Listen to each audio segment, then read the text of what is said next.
Welcome to UK Explored.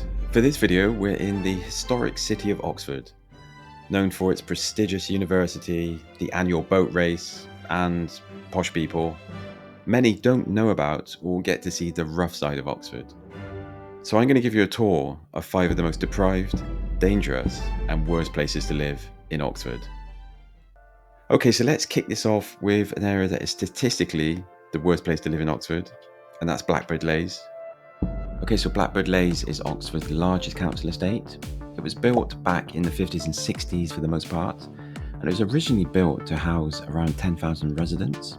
But like most, if not all council estates these days, it's far exceeded capacity and it's bursting at the seams. I'm going to be real here, I'm not knocking the residents, and it's never really entirely their fault. But Blackbird Leys is the perfect example of what's going wrong in the UK right now, and why areas like this are growing and becoming more popular. I'll get to why throughout the video, but let's start with the demographics here. Blackbird Leys has a population that is much more diverse than the average for the UK. Around 35% of the residents are from ethnic minorities, compared to 20% across England.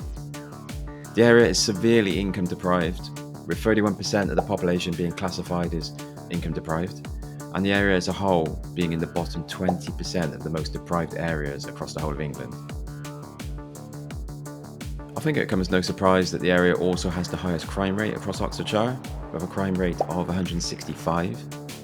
While this doesn't come close to some of the other areas I've covered on this channel, in the bigger cities in particular like suburbs in Bristol and Birmingham and so on, it's still very high, especially when you compare it to the crime rate of Oxfordshire, which is just 68. Here is one of the 2 high-rise tower blocks in the area, Windrush Tower. Now, I've talked about high-rise living in a number of my videos. The crime rate inside and surrounding high-rise buildings is always astronomically higher than regular housing, and there are a number of reasons for that. I'm not going to go into them again. This here is the main shopping district opposite the tower, and this is where a lot of the antisocial issues and petty crimes happen, which is usually always the case with small shopping areas. I picked up a pasty and a coffee whilst I was here. It was decent, so no complaints there. There are, of course, a lot of flats and social housing across Blackbird Leys, as you would expect, as it is a huge council estate. This adds to the crime rate and the other social issues. There's no point dancing around that fact either. So looking on Reddit, where locals who have lived or currently live in Blackbird Leys share their experiences, the feedback isn't great. This commenter here said that it's fine living in Blackbird Leys if you like drugs and violence. And I did actually see a couple of drug deals going down in broad daylight when I was there, so that's no surprise to me. This guy said a friend of his had his head caved in, but apparently he probably deserved it, to quote him. And this commenter said that he wouldn't touch Blackbird Leys with a sticky wicket, as well as Barton and Rosehill. And we have both of those areas coming up in this video as well, so stay tuned because they're pretty shocking too. Digging a little deeper into the crime side of things, browsing some of the recent headlines, there have been numerous stabbings and serious assaults. There is clearly a serious drug problem in the area, and there have been some very serious gang-related crimes over the years. Apparently the police have deployed special measures and used targeted patrols to try and reduce crime in the area. But it's still the most dangerous area to live in Oxford, and it doesn't look like crime is going down. Here is the cop shop. It's not easy to spot.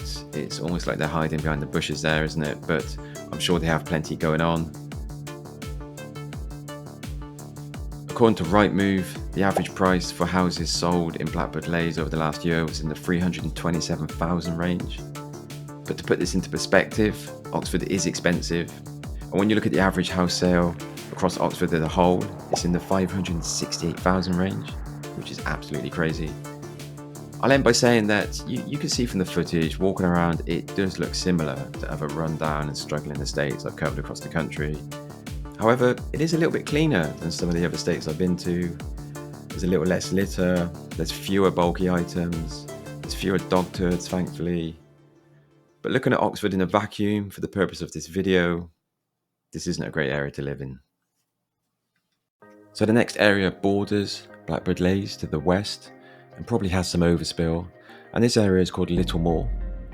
First of all, for those who will no doubt question this list, Littlemore, along with all of the areas on this list, have been named as experiencing multiple levels of deprivation, low skills, low incomes, and relatively high levels of crime by Oxford City Council themselves. To be honest, I can't think of any serious social problems that these areas aren't listed as struggling with. Anyway, demographic data also published by Oxfordshire County Council shows us that it's predominantly a white area. Something interesting I found out about Littlemore is that it's home to a number of sheltered housing programs, mainly for people with mental health issues or drink and drug dependencies. This data here from the council's community profile report shows a high number of residents are being treated for such. This is obviously going to have an effect on the crime rate and the deprivation stats, of course. Talking of crime, I could only find stats grouped with Rose Hill, which is another area that I'll be covering next, but the crime rate is around 126, which is way above average for Oxford and for England. Poverty and deprivation, as I mentioned, is also high in Littlemore, and there is an alarming number of children living in poverty here, which of course is always sad to see. In fact, let's be honest, it's embarrassing really for such a wealthy country, and further demonstrates just how we're misusing resources here. Doing a little research online for experiences from people who live in Littlemore, this commenter recommended that anyone looking to move to the area gets bike insurance. And I looked it up, the area does have a very high bike theft stats. So he wasn't just being silly, he probably had his bike lifted at some point. And this comment here simply states it's a dump, which isn't exactly fair, of course, or accurate.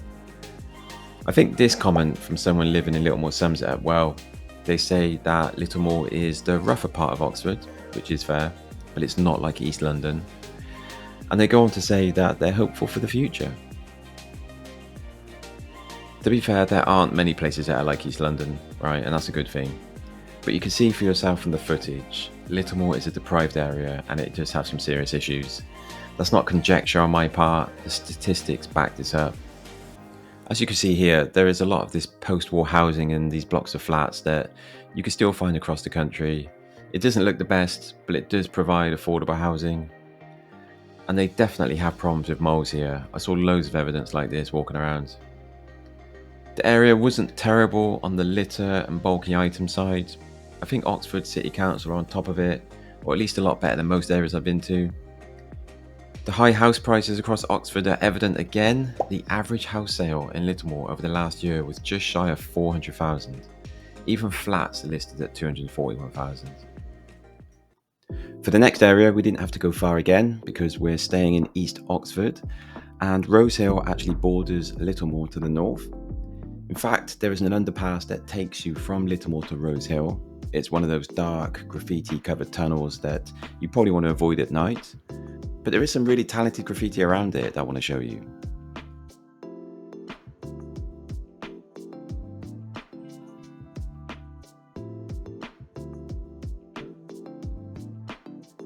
The demographic data for Rose Hill shows it's a fairly diverse area, although it's predominantly white occupied. Rose Hill is a heavily deprived area. The census data shows us that 69% of households are deprived in one or more of the key dimensions that classifies a household as deprived. And you know, if you visit a shopping district on an estate, you can always tell a lot about the area by what shops are serving the residents. And the sad thing here is that when an area is deprived or struggling economically, there will always be a bookies preying on the area. And look at that, there isn't just one bookies in Rose Hill, there's actually two close to each other. The housing is very similar to what we've seen so far, large blocks of social housing and flats, many of which are looking run down. I should refer to the housing as affordable housing, as technically that's what a lot of the housing stock is. But the house prices being so high in Oxford, it just doesn't feel right. I tend not to show some of the grossest stuff I see when I'm walking around, as YouTube doesn't like it, and also I'm not trying to shock or gross anyone out. But I was walking past one block of flats and it smelled of dog poop, like really bad. There were flies everywhere, it was disgusting. So I stuck my head around the corner here and I saw this. Yeah, that was essentially a pile of like hundreds of bags of dog poop that's just been dumped. I don't even want to know why or how it got there, but it was stinking the place up. Comments from people who have lived in Rose Hill helps to paint a picture of what it's like. It was peaceful for this guy, apart from the double homicide. This guy knew a drug dealer in the area. And there are plenty of people recommending that anyone potentially moving to Oxford avoids Rose Hill, and the other areas in this video of course. So talking about crime, the stats are often grouped with Littlemore, and on paper it looks like Rose Hill suffers from a lot of the same problems. There are some pretty wild recent headlines coming out of the area, like this one here where a teenager is playing real life GTA, gangs attacking people for apparently no reason, huge organised drugs busts, all the usual stuff. But to be fair, I'd probably not even call Rose Hill a dangerous area. It's the deprivation that's holding the area back and makes it one of the worst areas to live in Oxford. These average house prices are getting a bit crazy. According to Rightmove, the average house price in Rose Hill over the last year was around 491,000. The next area is called Wood Farm, and we're actually moving away from the cluster of those areas I've just been to and heading north. As you can see here, there is a high-rise tower block standing out like a blot on the landscape. This is POOREST Tower.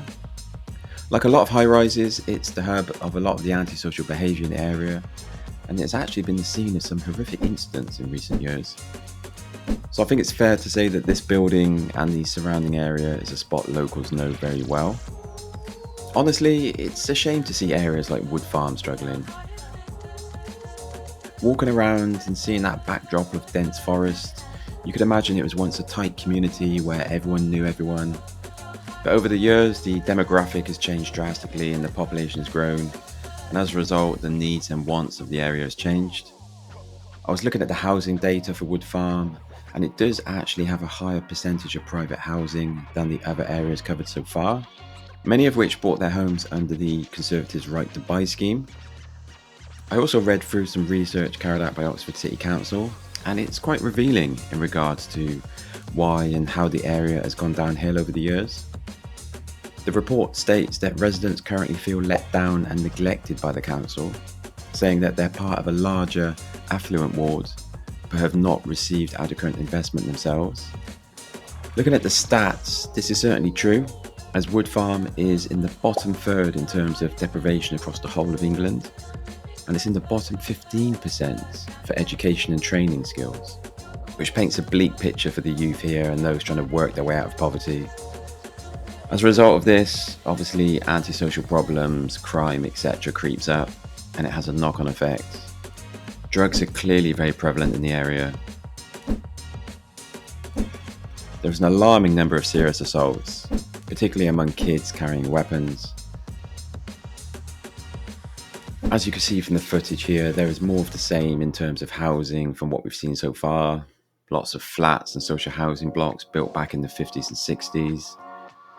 What I will say as a positive, and this goes across all the areas in this video actually, is there are loads of public spaces protection order notices around, warning people to control their dogs, and in particular not leave dog turds around. On one hand, it's a shame that so much effort has to go into enforcing something as simple as cleaning up after your dog, but that's the world we live in. Anyhow, it seems to be working. I think I can officially say that Oxford had the least dog turds laying around of any area that I've been to on the channel. In fact, I didn't have to dodge a single one while walking around, so happy days. And for the privilege of living in Wood Farm, according to Rightmove, the average price for property sold over the last year was in the 462,000 range. Okay, so for the final worst area to live in Oxford on the list, we're heading over to Barton, which is located further north, but it's still on the east side of Oxford. Barton is struggling. It's statistically the most deprived area in Oxford, and it's in the bottom 20% most deprived areas in England, and the bottom 10% of the most deprived areas in education, skills and training. Demographically, it's mostly a white area, but it's becoming more ethnically diverse year on year. Reading through the community profile data published by Oxford County Council, the area performs poorly across the board. Unemployment is above average, as is child poverty, shared housing, adults in drug treatment programs, and so on.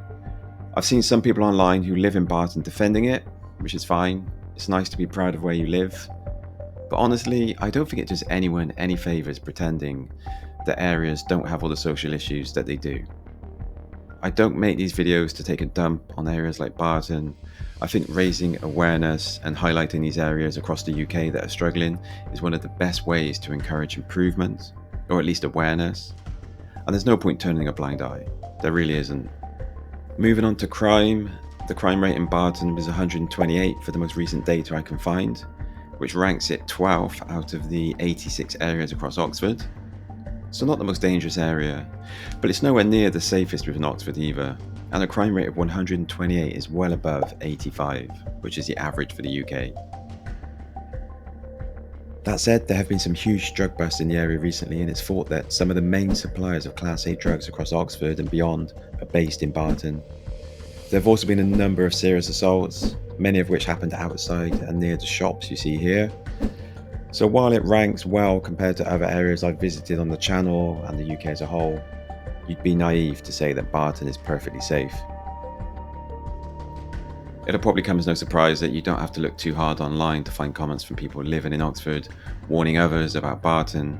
But again, let's keep this in perspective. These are people talking about living in Oxford, not living anywhere in the UK. As you can see from the footage, the area is run down in places. Of course it is. It has a little more in the way of litter and bulky items dumped on the street than the other areas I covered, but it wasn't all that bad. Like the other areas in Oxford, house prices are through the roof. The average house sale in Barton over the last year was in the 439,000 range. So wrapping this video up, I've shown you the 5 worst areas to live in Oxford, or the areas with the highest crime rates and levels of deprivation. But Oxford is one of the safest and nicest cities in the country. The house prices reflect this though, right? It's not cheap. I'd love to hear your thoughts on what you've seen here. I read every comment and I enjoy interacting with you guys in the comment section. Cheers.